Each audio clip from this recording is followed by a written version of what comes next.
Dans le cadre de l'hygiène alimentaire, 2 entreprises ivoiriennes décrochent le label Normalis, une première étape vers plus de sécurité pour les consommateurs. Un don pour mieux entendre, donc mieux apprendre. La 60e promotion de l'ENA reçoit du matériel de sonorisation. Et puis, ils sont au cœur de la production à Grand Bérébi, les seigneurs et récolteurs de la SOGB à l'honneur lors d'une journée spéciale. Voici pour les titres. Bienvenue dans ce 7 minutes.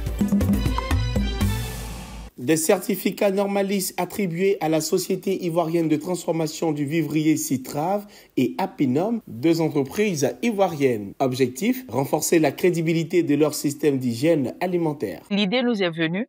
On a eu l'opportunité, grâce à notre groupement, qui est le RED PASSI, de bénéficier de ce programme pour joindre l'acte à la parole, même aussi à la pensée.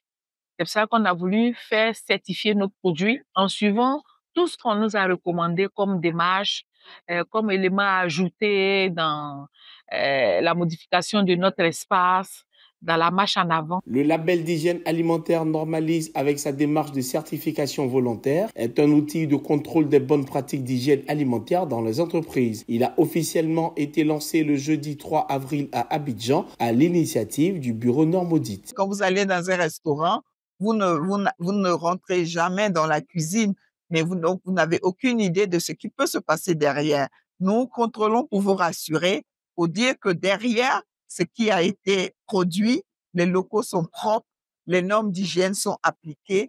Après la certification des premières entreprises, une cohorte de 50 issus de divers secteurs d'activité s'engagera dans la mise en œuvre de ce label. Bureau Normaudit est le premier organisme de certification accrédité en Afrique de l'Ouest et centrale. Il vise entre autres les agrotransformateurs, les boulangeries et les restaurants. Mieux entendre pour mieux apprendre. C'est l'objectif du don effectué par Karim Ouattara, directeur général adjoint de la Loterie nationale de Côte d'Ivoire, à la 60e promotion de l'École nationale d'administration. Vous avez principalement besoin d'assistance pour nous guider dans la salle de relégation. Et je pense que j'avais donné un accord. Le lot est composé de microphones, de baffles et d'amplificateurs, un geste qui vise à améliorer la qualité des formations et des échanges dans les amphithéâtres. Dans une ambiance empreinte de reconnaissance, les étudiants n'ont pas caché leur joie. C'était vraiment un déficit à notre moment. Lorsque nous avons certaines conférences, c'est plus un effort que se concentrer. Je suis en train de les paroles conférenciers, mais aujourd'hui, nous pensons que ce déficit-là est très loin derrière nous. Ça, c'est un des scènes comme le mot qu'il employait lui-même. Vraiment, nous ne pouvons que lui dire merci. Pour nous, il fait grande joie de recevoir donc des dons, mais surtout des dons en provenance de personnes, de personnes comme la personne de M. Karim Ouattara, qui n'a pas fait l'École nationale d'administration, mais qui a été sollicité pour une conférence ici. Ce don est bien plus qu'un appui logistique. Il traduit un engagement fort en faveur de l'éducation et du développement du capital humain en soutenant concrètement les futures élites de l'administration ivoirienne. La commune d'Adjamé s'apprête à vivre la première édition d'un festival culturel prévu du 25 au 27 juillet 2025. Pour parfaire cette édition, 11 signatures de conventions ont été effectuées afin de proposer des offres de formation et des opportunités d'insertion aux 30 000 participants attendus. Parmi les signataires, on peut citer la Fondation Abou Nidal, le Burida, l'Agence Emploi Jeune, l'INJS, l'ISTC ou encore l'AGFOP. Nous pensons que c'est une idée, c'est une très bonne idée, parce que comme nous avons l'habitude de le dire, qui veut que le pays ait une population instruite doit aussi connaître sa culture. Le Festival culturel d'Adjamé ambitionne de mettre en lumière l'identité de la commune à travers sa richesse culturelle. Ce festival vise également à renforcer l'unité nationale, stimuler l'économie locale et inspirer la jeunesse. Les partenaires financiers qu'on appelle les sponsoring, ils vont se signaler, ils sont déjà, les choses sont en train de se mettre en place.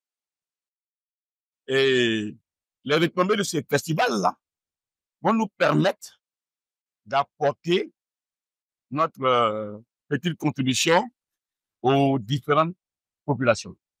À commencer d'abord par les jeunes. Au programme de cette première édition, des ateliers, des conférences, des concerts, des campagnes de sensibilisation et des spectacles mettant en avant les talents locaux ou encore le FESCAD Expo. Le FESCAD se veut une plateforme d'échange et d'opportunités pour la jeunesse, moteur de cohésion sociale et de développement économique, ainsi qu'une vitrine du dynamisme et de la créativité d'Adjamé.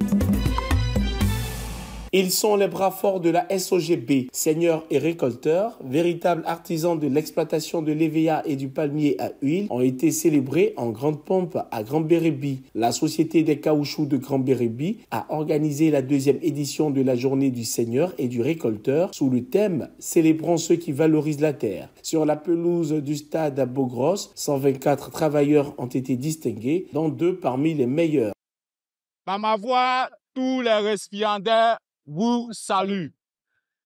Monsieur le DG, ce matin, nous tenons à vous exprimer notre sincère gratitude pour l'honneur et la reconnaissance que vous nous accordez.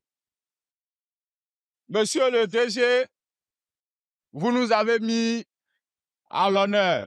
Quand le travail est fait, vous nous mettez la pression pour que nous aussi nous puissions regarder d'autres aspects.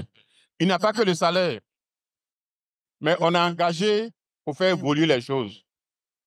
Pourquoi cette journée? Tout simplement pour célébrer ceux qui sont au cœur de notre métier, c'est-à-dire les récolteurs pour le palmier à huile et les collecteurs, bien entendu, et les seigneurs pour l'EVA, parce que sans eux, nous n'aurions pas de matières premières à usiner, nous n'aurions pas de caoutchouc à commercialiser, nous n'aurions pas d'huile de palme à vendre. La journée s'est poursuivie avec des matchs de football, dames et hommes, et la récompense des vainqueurs. Pour mémoire, la SOGB est une entreprise citoyenne, moteur du développement à San Pedro, avec plus de 6 000 employés et 34 000 hectares de plantations. C'est tout pour ce 7 minutes. Merci de l'avoir suivi. Restez sur cette info. Les programmes se poursuivent.